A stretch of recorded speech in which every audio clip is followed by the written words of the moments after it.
Selamat mendengarkan podcast ini. Kebenaran firman Tuhan pada Selasa 18 Oktober 2022 diberi tema Cara Allah Mendewasakan. Tuhan memberkati kita lewat keadaan-keadaan yang tidak menyenangkan. Keadaan tersebut sebenarnya merupakan berkat bagi kita.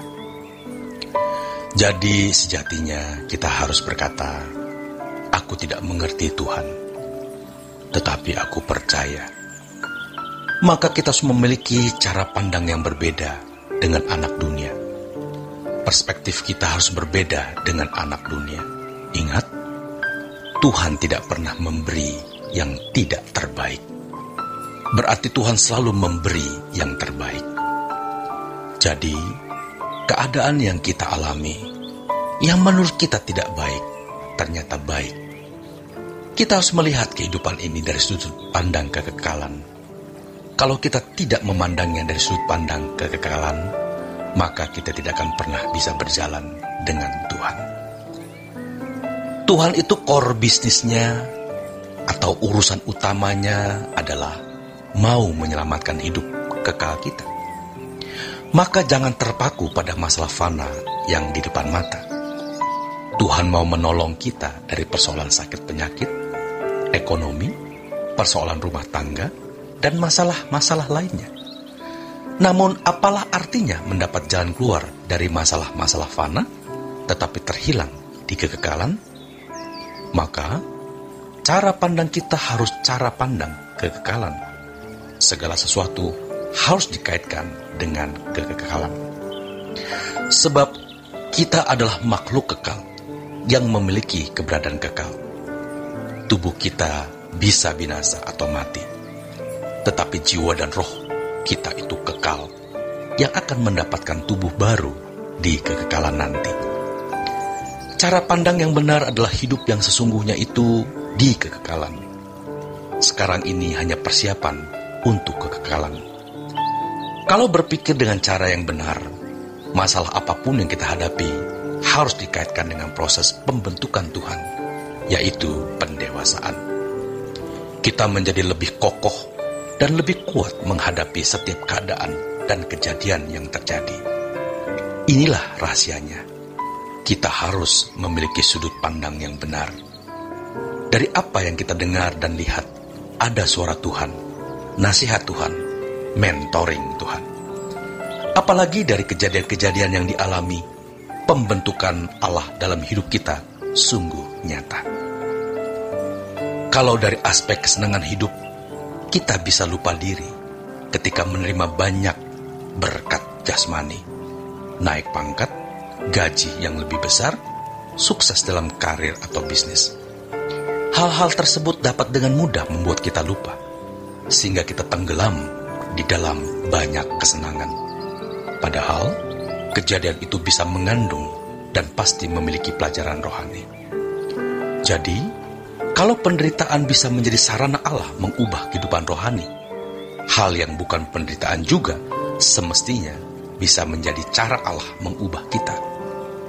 Ironisnya, justru keadaan yang baik sering membuat orang Kristen terlena. Jika kita tidak punya masalah, semua serba baik, running well, kita cenderung lupa diri. Maka tidak heran Tuhan bisa mengizinkan peristiwa-peristiwa yang tidak menyenangkan untuk kita alami.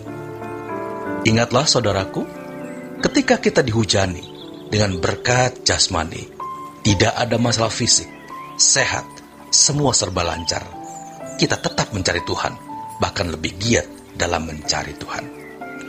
Jika ini kita praktikkan, maka Tuhan akan mempercayakan kepada kita pekerjaan-pekerjaannya dan kebenaran-kebenarannya.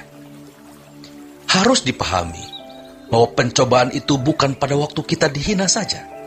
Waktu kita dipuji-puji, itu juga merupakan pencobaan yang besar, bahkan bisa lebih besar.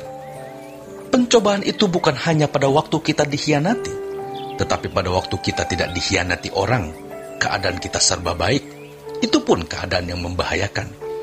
Itu pun percobaan yang tidak kalah bahayanya. Bukan hanya pada waktu miskin kita diproses menjadi dewasa. kekayaan yang berlimpah pun bisa menjadi pencobaan yang lebih berat. Jadi, segala hal bisa menjadi cara Allah memproses kita untuk menjadi dewasa. Saudaraku, ketika dalam keadaan yang menurut kita negatif, misalnya masalah rumah tangga, ekonomi berantakan, dikhianati, dihina orang, atau lain-lain, itu memang cara Allah mendewasakan kita. Tetapi saat kita dipuji, disanjung, banyak uang, naik pangkat, itu pun cara Allah mendewasakan. Dan harus kita temukan juga pelajaran rohani di balik semua itu. Jadi, kita jangan sampai terhanyut, tenggelam di dalam suasana euforia karena berkelimpahan berkat jasmani, terhormat, disanjung, dipuji orang. Kita harus tetap berurusan dengan Allah dan memperkarakan, mengapa bisnisku maju, mengapa aku naik pangkat, mengapa aku jadi orang terhormat, mengapa jalanku mulus tak ada masalah, tubuhku sehat, apa yang Engkau mau ajarkan kepadaku, ya Tuhanku. Masalahnya, banyak orang kalau mengalami kesusahan baru mencari Tuhan. Saat banyak uang, tidak mencari Tuhan. Kalau susah, baru mencari Tuhan. Kalau sakit, baru ke gereja. Kalau lagi sakit, baru ikut doa puasa. Tetapi kalau sehat, pergi jalan-jalan atau berwisata. Bukan tidak boleh wisata.